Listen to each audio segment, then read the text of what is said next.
This video is sponsored by Green Chef.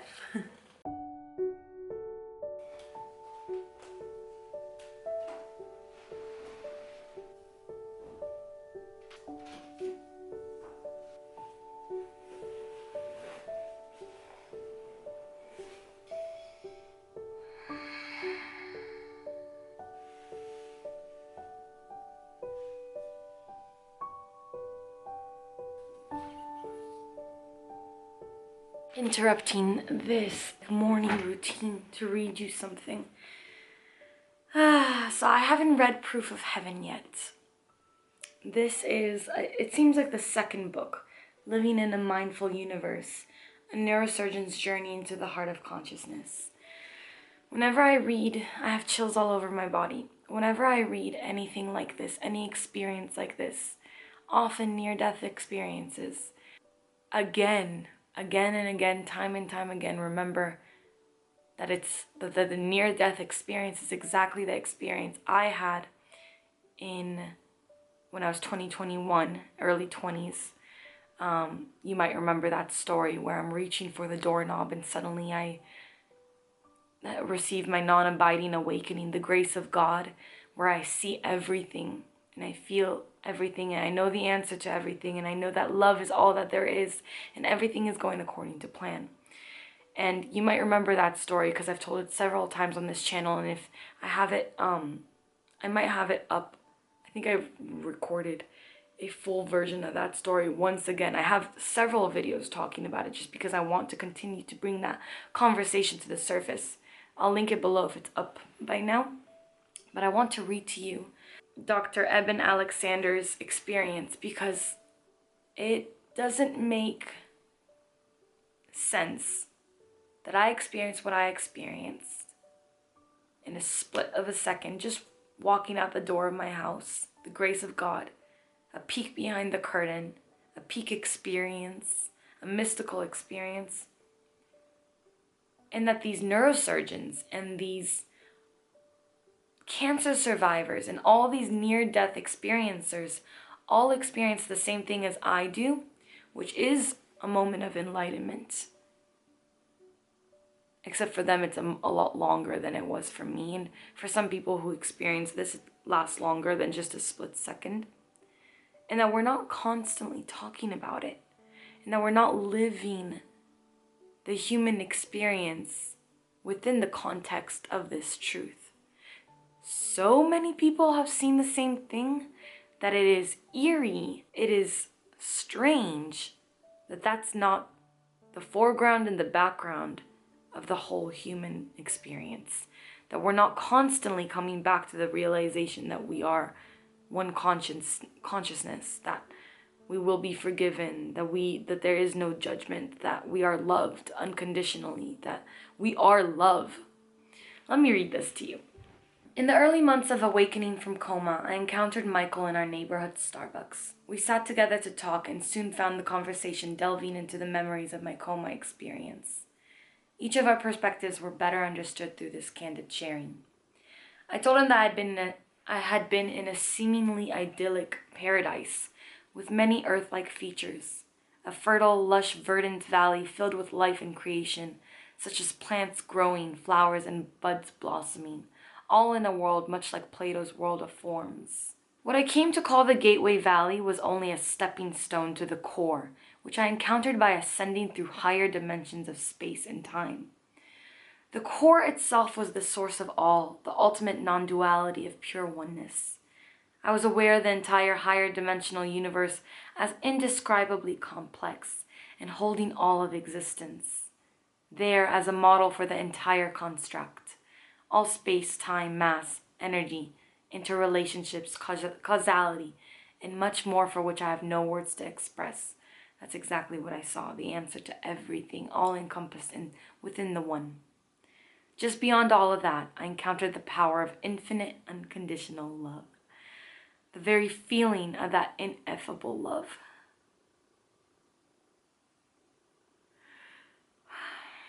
I was awash in the source of all that is. That feeling is beyond description, yet so shockingly concrete and real that I've never lost the memory of it. I think in the video that I share with you guys, I say the same thing, that if you looked at the brain scans of me accessing this memory, it would seem like I'm experiencing it all over again. Human words developed to help us describe earthly events obviously fall far short of conveying the astonishing majesty of the complete acceptance of that love without judgment or expectations.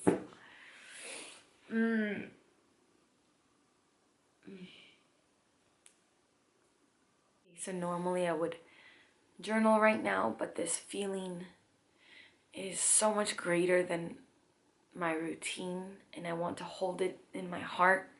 And so I'm just going to take a few moments to soak in the remembrance of divine consciousness and infinite love, and how loved I am, how loved we all are, how held and supported we are, and how all that matters is love. All there is love. It's all perfect. It's all going according to plan. And love is, as cliche as it is always going to sound, is the answer for everything again and again. I'm just holding this feeling in my chest, in my heart space, and letting it soak throughout my body. It's so great, it's so big, but I'm able to hold it because this is the essence of what we all are. This feeling. And if we can remember it in the morning, every morning, how will that change our lives? How will that affect how we treat each other? How we look at our challenges and our wins?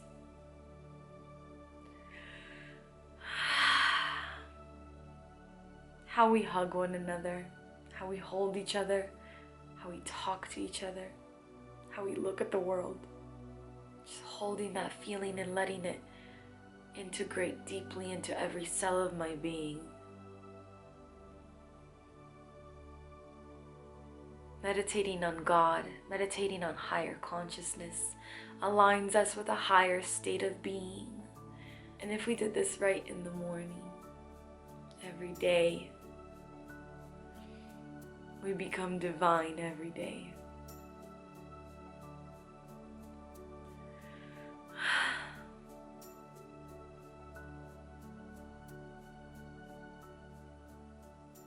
I hope you felt that. I hope you can carry it with you for the rest of your day. Okay, I have another thought. Clearly not a conventional morning routine vlog, but when have I ever been so conventional? I still have this tear. I have a couple thoughts. I still have this tear that came from that meditation that I just did, and that soaking in divine love.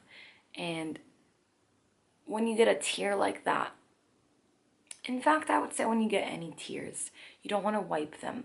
They are almost like a spell going down your face, cleansing you and giving you exactly what you want. So let your tears fall, don't wipe them away. And the other thing I wanted to mention is I just opened my journal to an October entry. And I was reading a list of things that I felt grateful for. And I realized that I was writing, I'm grateful for my dog, for months before I got Jupiter. And understand, I was writing it because I was grateful for my other dog that lives with my mom, but it wasn't my dog, and I really wanted a dog for a long time. And so writing how grateful I am for my dog really truly gave me, in the physical reality, a dog that I'm grateful for having.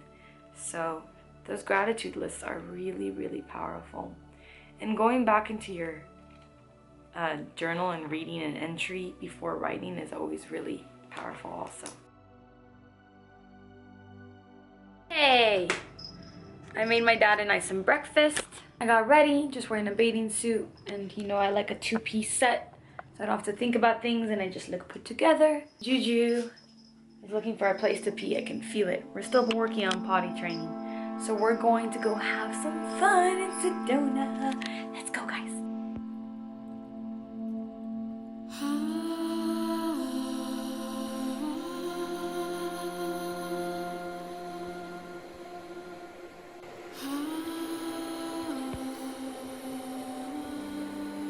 Of course, I had to bring Papa to Chocolate Tree. It's a rite of passage, Abba, to come to Sedona. You have to go to Chocolate Tree. Okay. It's a rite of passage. This is me being nice with you. We got some juices. It's really quiet and shady and nice here today. It's like what you see is what you get. Yeah, but it's not the case. It's not the case. Not the case. But I'd rather be naive. Okay, so it's a sleepy Sunday afternoon in Sedona. I can't tell you how much my body is enjoying the quiet, the calm, not hearing cars and trucks and screaming outside my window at all hours of the day and night. I'm really enjoying it. With that comes this new enjoyment of the little things in life. So one of the things I'm really excited about is I get to cook for people here. One of the things that I visualize my entire life is just having family and friends over and having a big kitchen to just be able to whip things up for them and a beautiful dining room table to serve them lunches, breakfast, dinners. That's my love language. I love to cook for people. And I'm really excited because my Green Chef box arrived today and I get to choose a fun new recipe, a lunch for me and my parents. So lunch today is by today's sponsor, Green Chef. I think that what we're gonna do is whip up these harissa onion jam tofu sandwiches. That sounds interesting. Lately I've been thinking of different ways of dressing tofu and making people love tofu more because I'm really very turned off lately by vegan meats. I just don't like all the processing that goes into them and the ingredients usually aren't the best. So I'm back to just like having tofu when I want some more protein. So you already know we love Green Chef on this channel. I've made some of their recipes and they're always so delicious. But if you're not familiar, Green Chef is a CCOF certified organic meal kit company and they help us to cook clean, delicious dinners week after week with step-by-step recipes and pre-measured really good wholesome ingredients. They have meals for every lifestyle. They have vegan, which is what I get. They have keto, paleo, vegetarian, fast and fit, and Mediterranean, which is really cool. I told you before that the reason why I love Green Chef is that I get to learn new recipes, and I've learned how to make risotto, different sorts of pastas, and just meals that I normally wouldn't think of doing, and they kind of spice up your weekly rotation of meals. I also really don't like to be wasteful with ingredients, so Green Chef sends me exactly what I need to prepare these meals. It saved me a lot of time at the grocery store and a lot of prep time. And every delivery, I get to learn a few new recipes. I also love that it eliminates decision fatigue for me. Here are 3 options. Which one are you going to make? What are you in the mood for? I have so many different things in my life happening all the time, and sometimes I get overwhelmed having to just decide what to eat, right? I really like things simple. So they make it simple, easy, clean. I know I'm eating good and pure, clean ingredients. Because Green Chef is sponsoring today's video, they're also giving us a code. So use Leeor A130, I'll put it here and in the description below for $130 off and free shipping. Go to greenchef.com for more details. So I have my tofu sandwich. Some salad in there. But you're lopsided. Okay. Moment of truth. I already tasted the salad. It's so good. I just feel like the simple things are so good, and I sometimes don't know how to make the simple things, you know? Massaging the kale with some olive oil before is really good. Look at this juicy sandwich. It's hot. I hope I don't.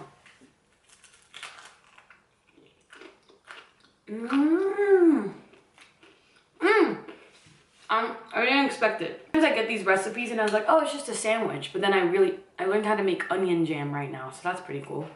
I'm going to eat my food mindfully, focus on my breathing and every bite. Thank you to Green Chef for sponsoring this video. I love this. I love all the meals I've ever made with you guys. If you guys want to check them out, the link is in the description below. My favorite walk to see these rocks. Ending our day with an evening walk. It was such a fun day, wasn't it, Papa? Yep, it was. Say bye, Juju, baby.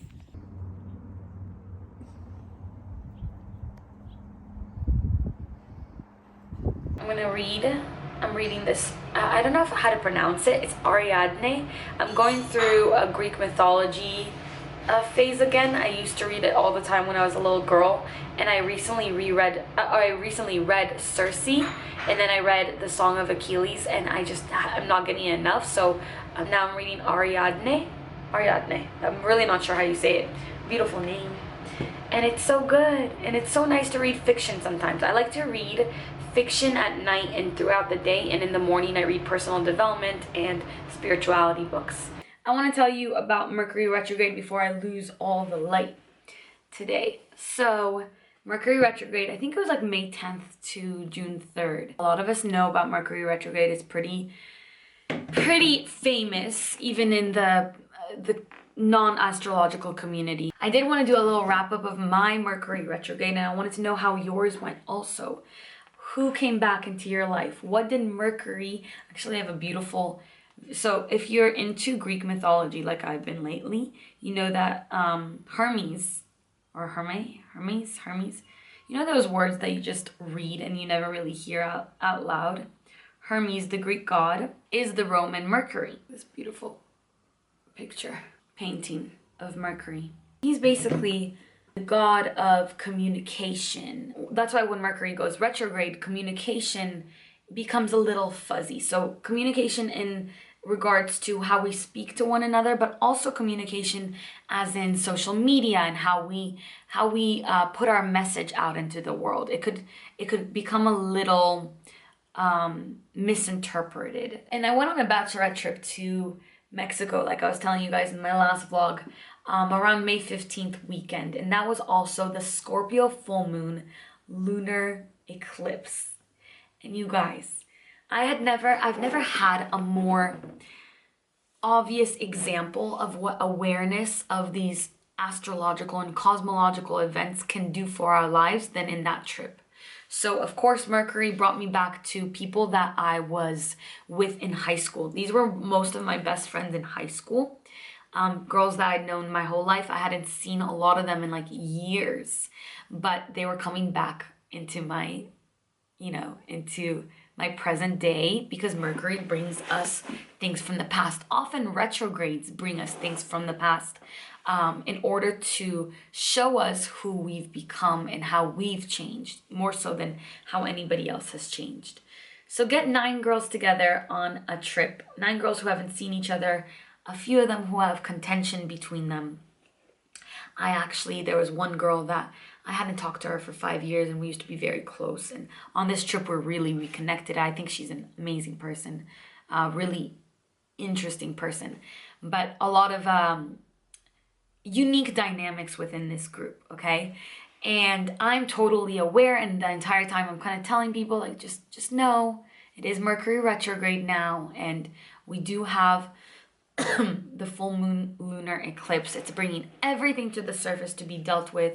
Miscommunications abound, and people listen and they're interested, but to apply it, you have to be very conscious and aware in your life. You have to be somebody who's like, okay, what am I doing? How am I reacting? Rather than looking at everybody else and being like, oh, she's crazy because of the full moon, he's crazy because the retrograde. How is this affecting me? So the entire weekend, I basically just took a step back. I enjoyed myself. I had fun with every girl. I had fun in my surroundings. I felt so fortunate and so blessed to be on this beautiful vacation, this beautiful trip. But I did watch all the difficult and challenging aspects between people. There was so much miscommunication. There were fights between the girls, which I'm really not used to in my life anymore. My life is a lot more peaceful than that these days, but there is a reason why it came out, right? It's because something deep beneath the surface of myself as well, everything is a mirror, had to come up to the surface. So it was so interesting seeing the miscommunication between people and the issues from the past coming back. And all these girls, I saw them, I observed them, and I was like, okay, they're looking at these other women in the trip, and they're like, well, I left this person in the past. Do I miss them, or is it best that they be left in the past? And rather than kind of look at it intentionally and observe it and analyze and not react, there was a lot of reactions, and the reactions is what caused the arguments and the miscommunications. So I learned during that trip that, wow, being aware of these events, of these celestial events, really gives you a leg up. It gives you an advantage to understand why you're feeling certain things, why things are coming up for you, and you can do something about it when that's the case. So some of the lessons I learned is that people will come back into your life to show you how you've changed more so than how they've changed. So I had all these people from my past come back. I had 2 exes come back into my life, pop up. I know that that happens to a lot of us. I was an ex that came back too during Mercury retrograde. We're not immune from it. Even if we're aware, we might be that person that pops back up, right? I'll tell you about that. So that happened.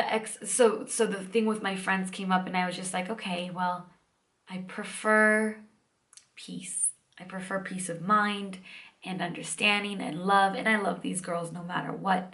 And I also had to reestablish boundaries. What I've been doing this whole year for all the events that I've been invited to is just saying yes, because I really want to show up for my friends. I really want to be there for their celebrations, their bachelorettes, bridal showers. And I saw how much I had to go out of my way to make these things happen. And I had to put my family out. They had to look after Jupiter while I was gone. And I had to put, other people like friends and stuff out. So I realized that I need to redraw my boundaries and to kind of figure out, like, what do I need to do for myself? And can I put myself as a high priority as well? I can show up for people, but at what cost, right? And I really saw that, and I learned that from now on, I'm not just going to say yes to doing things. I'm going to say, I'll get back to you. I'm going to sleep on this. I'll get back to you. So yeah, awareness and consciousness keeps you out of the drama. With my exes coming back, what the lesson was there was just because there's love there, and not necessarily like world-shaking love, but genuine love, familiarity, and comfort. It doesn't mean that you're supposed to be together. You can love somebody and not be with them, and that's important. That was an important lesson that I learned. Oh, and exes coming back. I've been thinking about somebody. He wasn't an ex. I had dated him I went on a few dates with him in the beginning of 2020, and we actually just kind of stopped talking. Mercury retrograde, that was the March Mercury retrograde, and I couldn't get him off my mind recently, and I just wanted to reach out. So I did. I reached out. I was the ex that came back, quote unquote. I wasn't really his ex, and it was very much about like, okay, how have we both grown over the last 2 years? Where are we now? And it's good. And I'll tell you more about that as time goes on. And then the last thing is that sometimes we lose people because we absolutely have to learn who we are meant to be without them. I have my best friend, and my best friend has been in my life since I was 8 years old, so over 20 years now. And during this Mercury retrograde, and also in the past few months, I think I would say since February, she's gotten a lot more serious with her boyfriend, which is amazing and so exciting, and I love him. They're great. And she also kind of took a step back from our relationship, our friendship. It's something that we had to come together. We came together during Mercury retrograde to talk about it. And she really regretted it, but it did happen. She did do that. She took a step back from me, and I in turn took a step back from her. And it was really sad, and I had to mourn that connection because our connection is otherworldly. We've definitely been together in many lifetimes. I would even say that we've been married, we've been mother and daughter, we've been a lot of different roles for each other. So this is a very important relationship for me. And what I realized is that I didn't even know who I was without her. And there's been stretches of time where we haven't been in each other's lives like so tightly, but not like this. And it was almost like I'm single, I'm alone, and for the first time I don't have her by my side all the time, and it's time for me to learn who I am without her. And so I spent the last few months learning who I am without her, and I fell in love with myself. As an individual, as a whole complete person, I have so much to offer, I have so much to give. And I enjoyed learning who I was, who I am, without anything else, just me. And it's been like this little love story with myself where it's like, oh, so I can act like this, and I can be like this, and I can interact with people like this, and I can look like this, and I can think about myself like this, and I can manifest all of this, and I can do this all by myself. And this is who I am, and my personality and my individuality is really unique and special. So we're repairing the situation with our friendship right now, but it was absolutely done for me to fall in love with myself and to become a lot more confident in who I am as a person. We hung out recently and she pointed out a few things like, you look so happy, you seem so happy, you're so decisive. I realized that throughout our relationship really, we would go to each other, and this is something that I've worked on since working on my intuitive abilities and my psychic abilities. We would always go to each other for everything. Like, should I get this nail color? Should I get this food? Should I do this? Should I go there? Pick this or that for me. And I had to become a lot more decisive when I decided to take my spirituality serious and my psychic ability serious. So I stopped asking, but this time apart from her really made me have to step up and just be the person in my life that decides things for myself. And that has given me a confidence, a renewed confidence. And so not allowing a person in your life who's, you know, really meaningful to you to be that person who decides and thinks for you is going to give you so much confidence. So those are the things that I learned from Mercury Retrograde this past time. I'd love to know also from the lunar full moon eclipse. I'd love to know what you experienced. What came up for you? Who came back? Did you come back? What happened? What did Mercury bring you? I would love to know. So comment below. Let's have a conversation.